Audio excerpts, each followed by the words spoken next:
Separatist parties have won the special election in Catalonia, handing a resounding defeat to National Prime Minister Mariano Rajoy. The party of exiled regional president Carles Puigdemont exceeded its own expectations, while Rajoy's Partido Popular struggled for support. I want to get straight to Barcelona and our correspondent there, Maria Tadeo, who's been following this dramatic day of voting. Maria, so now that we've got these results, what next?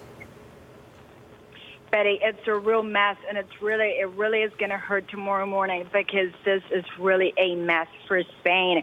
If you remember, Rajoy, the Spanish Prime Minister, called this election with just one goal in mind, and that was to get rid of the pro-independence majority in the Catalan parliament. He thought this time we can actually achieve it. He was betting there was going to be a record turnout, that this is going to be a failure of a night for the pro-independence parties. It's been the opposite.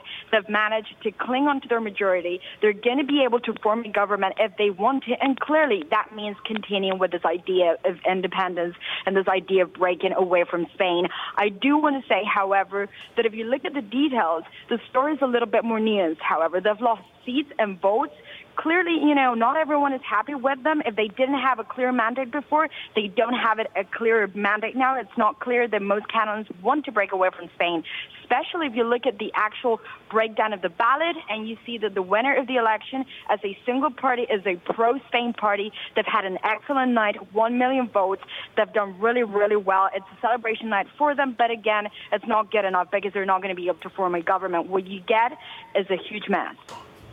Yeah, certainly a big blow for Mariano Rajoy, Maria.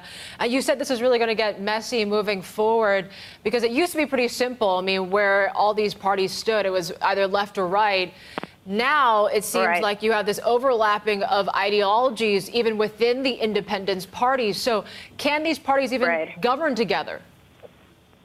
It's going to be really difficult. At the end of the day, you're going to get a Catalan parliament that is probably going to be led by pro-independence parties. If they want to form a government, they're going to be able to do so. But the biggest force in the Catalan parliament is going to be a pro-Spain party that's fiercely opposed to independence. At the same time, we need to keep in mind that Madrid, the central government in Madrid, is going to keep the nation, the region, I should say, suspended from its own regional powers until a new government is formed. And Rajoy has been very clear.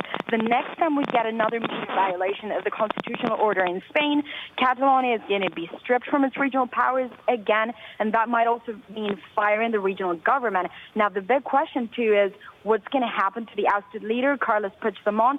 He fled Spain after declaring independence. He's been gone for 2 months. He's in Belgium, and the issue for Rajoy is just he doesn't seem to be able to get rid of this man.